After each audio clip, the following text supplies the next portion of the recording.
from Lockheed Martin. I have been a senior research engineer for Howard Hughes, Texas Instruments.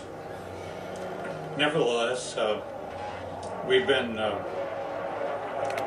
working for some time now in order to determine where the next energy levels are going to come from.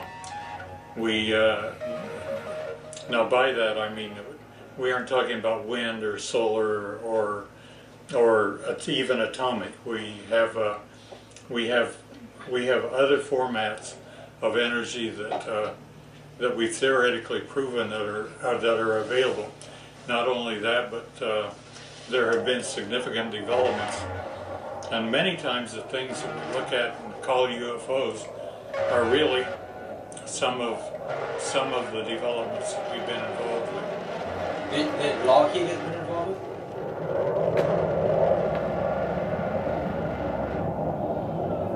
Ex-Mossad agent too.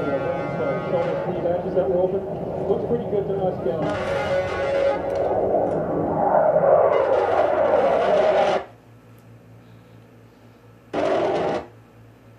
So, are these some of the UFOs we're seeing you believe are ours, that are United States military? Well, Area 51 is literally where the majority of the things that we call the black program were developed, and many times sightings would occur directly associated with them.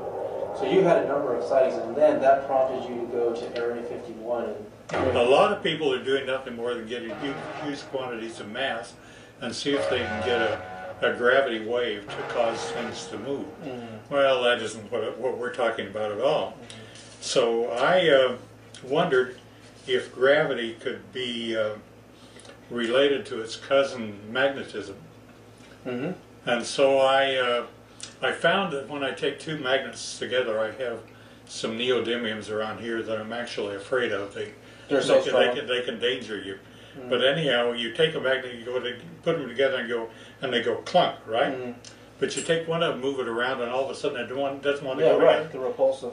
So I got, I ordered one at $5,000 a piece, with a 1/4-inch hole through between both of them, and I put a brass bolt and I tightened them down, forcing them together.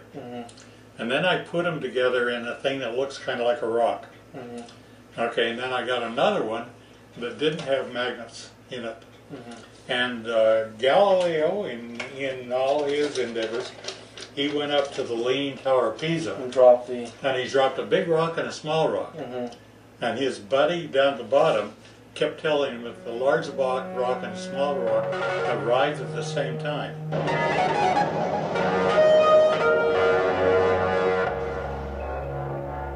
in my left hand I have a feather. In my right hand a hammer.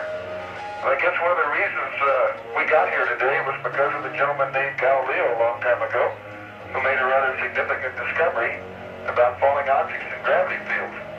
And we thought that where would be a better place to confirm his findings than on the moon. And so we thought we'd try it here for you. And the feather happens to be appropriately a falcon feather. For our falcon feather. And I'll drop the two of them here, and hopefully they'll hit the ground at the same time. How about that? I mean, that moon has gravity, 60% Well, I went up to gravity. in the Lockheed Building 501 by the side of escalators and elevators. Oh, wow.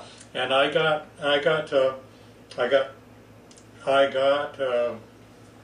9 guys that were not educated and didn't have pre-opinions on anything. And I dropped my 2 rocks.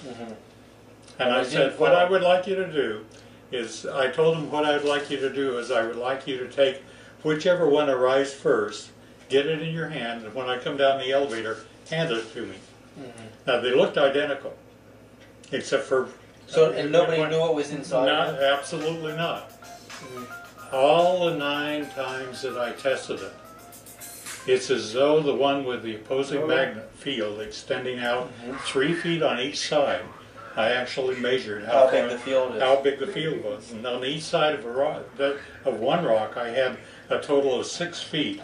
At any rate, the other rock arrived first. Which one arrived first? The one that had no magnetic field in it. So you were able to cancel out gravity to a certain degree. You were How do you able like to that? cancel, Precisely. reduce the mass gravity effect Precisely. by opposing fields. Isn't that nice? You bet. And got 9 signatures and I always get, you know. You did that at Lockheed? What year certainly. is this? Oh, at least 8 years ago.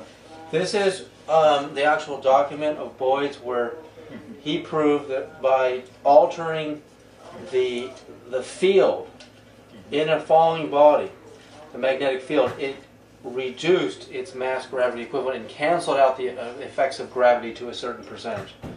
And he did a building 500 drop test conducted from a height of 59 feet. The location is in White Settlement, Texas. The time was 12:20 p.m. and this was in 1995, December 12th. Nobody knows this. I know it. So gravity, mass gravity is not, Well, you can alter it. in other well, words.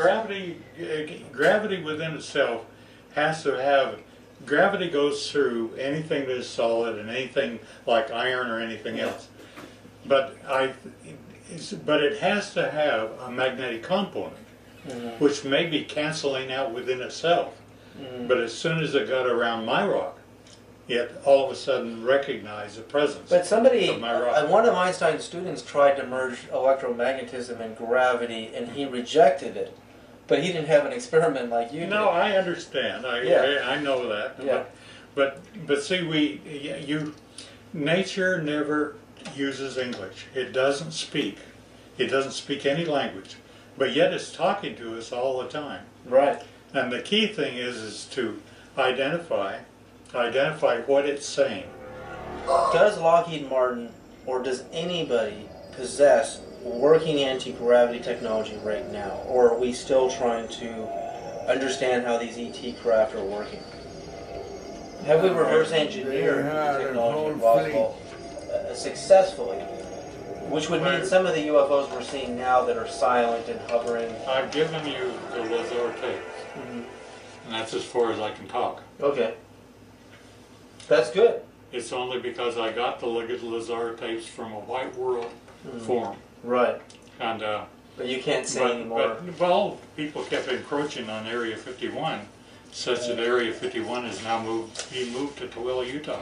But here's one thing this makes sense to me. That's Area You can 52. cancel out gravity in a falling body, and you can even reduce a percentage of the effects of gravity for aircraft. It would take less fuel, they would be more efficient, and they could hover with less energy, and that much I can figure out. And the atmospheric edge of the Earth will be meaninless. Would you like to see a picture of the nuclear-powered aircraft? Wow. What's the date on this one? I refuse to say, but there's the nuclear pile that actually flew. That hunk of junk right there flew? It actually was in the belly, providing... Oh, that was in the belly of that. That's right. It's just like in the belly of a submarine. Providing anti-gravity. So it's shaped like an aircraft. Well, It's aerodynamic. So Yeah, the reason think that it's not using its wings. well, I get it. it has an energy source, okay? I understand. And it is staying in the and here is What